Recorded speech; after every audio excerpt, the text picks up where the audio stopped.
Hello and welcome to my Project One, where I talk about and dive a little deeper into race and how that is connected to um, various different philosophers that we've studied this semester and different readings that we have read so far. So first, my first philosopher that I decided to dive a little bit deep into was Heidegger. And Heidegger was a German philosopher who we read the Introduction to Philosophy. And it was more than just an introduction to philosophy. Um, it really went into the fundamentals of philosophy, and he wished to kind of rewrite philosophy as more of an in-depth look at our existence and our being and us as human beings. He kind of goes against and challenges traditional philosophy for relying too much on reasoning and ideas rather than like our own lived experiences, people's stories. And he challenges us to think beyond those everyday assumptions. This connects very much so to my what I'm looking into, which is race. Because as we've talked about this semester, a big part of race is the preconceptions and the pre-made assumptions that are oftentimes the root cause of racism. Racial categories are typically social constructs formed by history and the dynamics of power, which many times a lot of people's views on race and different boxes people put people into is oftentimes just how we have as people have grown up and what people have told us to believe. So that is a huge thing that Heidegger talks about in his work, not just about race, but his whole ideology. And so that's where I connected it to race, because you see a lot of the problems with racism now in society being of that higher power of what people believe in since they were born. These social constructs shape how we perceive ourselves and others, which oftentimes is the root cause of these inequalities. To break free from those preconceptions and those assumptions, Heidegger believes we must challenge these identities and reinvent ourselves beyond many of these preconceptions, assumptions people have, so that we as a society can break this stigma that's around racism and how people feel about race, because otherwise we're just stuck in this never-ending cycle of how us as society is experiencing race and how that is affecting us to this day. Next up, in my project, I looked at Plato and how his ideas discuss justice and a more ideal society for us. These parts discuss knowledge, reality, leadership, many of which we talked about in class. And it talked about the allegory of the cave and how people often resist new ideas in society. And so, with the allegory of the cave, obviously, it was talking about how those people were in the cave, and when you are so used to something, and that is so your norm, it's hard to understand and wrap your head around the fact that there could be more, or there could be different things you could believe when you're comfortable, and that makes sense to some people. But Plato argues that most humans live in a mental cave, making illusions for the truth, which is the whole cave allegory. To really grasp reality, we have to look past what we believe, past what we see, because oftentimes there's so many new things we can be learning, so many new ideas we can be interpreting. But he says that true, like, wisdom and knowledge comes from comprehending those deeper truths, those deeper lessons, and those who do understand it should lead us or lead those who don't believe that. Plato's allegory of the cave provides a glimpse into how humans create our views, including racial biases. Many individuals accept racial stereotypes as the truth because it's all they've ever known. And you see this a lot in our society. You see many people going with what they're comfortable with, sticking with this idea that they have known since they were born, which I get is scary for some people, but unfortunately it is the world we live in. And if we want to progress in our world with race, we cannot keep living like this, because it creates a lot of tension because of people's different views. Many individuals, we talk about this, the whole what they believe in is their truth, and it's very much like the shadows on the cave wall and the allegory of the cave. When someone challenges these concepts, such as the freed prisoner in the cave allegory, society often rejects these and dismisses them, which is the problem with. We want people to go past what they believe in and challenge their own beliefs, and in hopes that they can believe something else in the future. But when society is constantly dismissing them and beating them down and telling people that their beliefs aren't right, regardless of what you believe in or whatever, it's hard, because our society it's such a plateau. And that's what Plato is really getting at, especially with the allegory of the cave, is that so many times you're afraid to take that next step, to go into the next of what you believe in. You don't want to challenge that because it's comfortable, it's what you know. And a lot of what we talk about when it comes to race is comfort, which, because your beliefs are what you believe in, and that can be comfortable because you understand it. But when you can look at someone else's viewpoint and understand that your views might be able to change or shift a little bit, that is what is important. And I think that's what we struggle with as a society, is that people don't want to take that next step and go into someone else's category of beliefs, because who knows, your beliefs could be completely shifted around. And I think that is what is extremely important. And I think that's what Plato is really trying to get at, is that there's so much more that you don't know and you can't comprehend if you stay in this bubble of your own beliefs, of your own ideologies, and it's hard. So next up, I talk about Aristotle, and another philosopher we studied, another thing we read this semester. But Aristotle's classifying reality and how we understand things. He focuses on substance, like what something is, and features, the characteristics of it. Aristotle doesn't discuss race as we know it now, but his theories can influence how people think about identity, which goes into the whole racial conversation. If a human is the primary substance, race is simply a quality, not something essential, which I think is super important to understand, because everyone that we are living with and coexisting with every day, we are all human, whether your skin color, what you look like, it doesn't matter. The root cause is that everybody is a human being.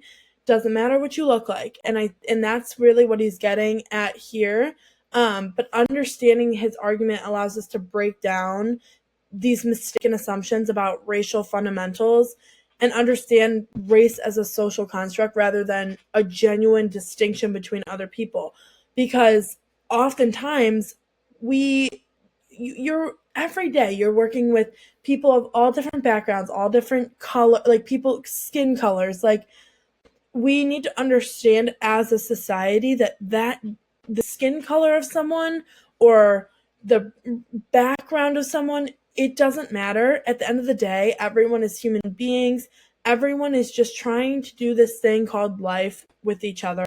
And the more that you think about it like that, it's hard because not everybody thinks about it like that. But when you do, it makes you realize these things that a lot of people believe in are simply not the most important thing, obviously. And as human beings, you're working with people every day, and it's the simplicity of being humans together versus we need to, this person looks this way and this person looks this way. Well, they can't. No, that's not how it works. Everyone is human, and that's what Aristotle's trying to say with his fundamentals and his ideologies. So I think Aristotle's was very important because it connects. While he didn't talk directly about race, it obviously his ideas are one of the overarching ideas of the root cause and the problems of racism. And so I think it was really important to connect Aristotle into all of my research and putting it all together, because it it truly, he talks so much about the identity of people and your genuine human being and who you are as a person, and how the physical look is, they're simply qualities, and it doesn't define someone. It doesn't make them less or more of a person. It doesn't make their personality. It does not. There is simply a quality of a human that you see every single day, and that is really what Aristotle's trying to get at, which I think is important. So the next philosopher I talk about is Haslanger. And Haslanger believes that gender and race are social rather than natural concepts, and that they're designed by society to organize power, privilege, oppression. Gender roles are more than just personal identities, that they stem from power structures that dictate what men and women should be, which is similarly the racial categories were historically created to validate inequity. And the same ideas about men and women and what they should be goes for the same with race. Your skin color, it represents people thinking what something should be versus something else. And so Haslinger suggests rethinking these for justice rather than just denying their existence, because oftentimes people just try to put the history in the past aside, which is a problem, because many of these things and the way society is not because of right now. It's because of deep rooted history, and by ignoring that, you're ignoring the same parts of history that made what the problems are today to be. And so that's what really Haslinger gets at, and not just putting men and women in a box and black people, white people, Asian people all in a box. Because at the end of the day, there's no boxes. Everyone is on this earth and is coexisting together. There's no boxes to put people in, whether you believe that or not. And I think that's really what Haslinger is getting at with his when he talks about gender and race as social constructs, because it's what society has evolved to at this point in time. And that's not to say it can't change, and I know we talked about that in class a few weeks ago, about how society can change, and it's about who's willing to make that change. And I think that's super important to look at, because the reason it is the way it is because this deep rooted history and things that have happened in the past. And if we want to change, we can. It's just about a matter of whether or not people are going to take that step to change. The next person I studied was Gotanda, and Gotanda. Gotanda challenges the idea that the Constitution is colorblind, and he believes that this point of view overlooks the true impact of racism in the past history that formed society. Kind of what I just talked about in Haslanger, about how the history of things it really affects where we are now in society, whether people think so or not. If you look back 100, 200 years ago, and you see the evolution of things and how things changed to get to the point we are now, it's extreme. And Gotanda demonstrates that the law frequently reinforces racial inequity, even when it claims to be neutral. And I know in class a few weeks ago, we talked about the incarceration rates and the percentages of Black people that were incarcerated over white people, and the amount of the percentage that Black people took up of the United States versus and the percent that of those that were incarcerated, and it was a crazy number. And so Gotanda really goes into that, and in law and that whole realm of things, and it talks about the colorblindness, or how colorblindness is the belief that race should be disregarded when making legal or social choices, treating everyone as if race did not exist. And obviously that would be an ideal society, but unfortunately it's not the society that we live in. But it shows that like how our legal system operates and how they don't do the things that Gotanda believes. Um, and Gotanda also counters this by claiming that disregarding race completely does not eliminate racial inequity. It just hides it, and it hides it from the public. But this simply reinforces racial inequity. Gotanda uses critical race theory to show that race and racism are deeply rooted in society and law, and how our justice system oftentimes works, whether people want to believe it or not. The statistics don't usually lie, but see, the critical race theory pushes us to recognize how racism influences legal and social systems. And he believes that rather than ignoring racial injustice, we should fight it and we should work to make a change. And I know these past 2 weeks in class, we've been talking a lot about that, is about that change is on the horizon. It's just about who is willing to make that change. People are willing to take the next step to make that change. And it's really in the hands of society at this point, and not even just the higher ups. When I say society, I mean us and people and the people you're around every day. It's about every single person wanting to make that change, and it can happen. And we just need to we need to ensure that everybody is willing to make that change. So my case study that I chose was a case study of a woman named Aaliyah, and she was of Palestinian descent. And this was in June of 2022. And she was offered a position as a sales assistant in a high fashions women's industry clothing store. And when this woman, Aaliyah, advised her new employer of her intention to wear a hijab, her job offer was withdrawn. And Aaliyah lodged a complaint of race discrimination with ADNSW. And this employer did not agree that they had discriminated against Aaliyah, and they said that they no longer wanted to employ Aaliyah because there had been a downturn in the industry. And during a conference, Aaliyah was offered another role within the company, but decided to turn it down because she had lost faith and confidence in the employer. And so this really, really stuck out with me out of all the ones I had read, because it's something that you see so often happen, and oftentimes it just gets swept under the rug. And it's these higher companies that are filled with money and power. And I'm not sure exactly what company it was in this case, but you do see it happening all over the place. And it's discrimination within the workplace, which is hard, and it's horrible, because we are made, and it goes back to every single one of philosopher that I just talked about, how we are all human beings. Everyone is just trying to work in peace and harmony with everybody else.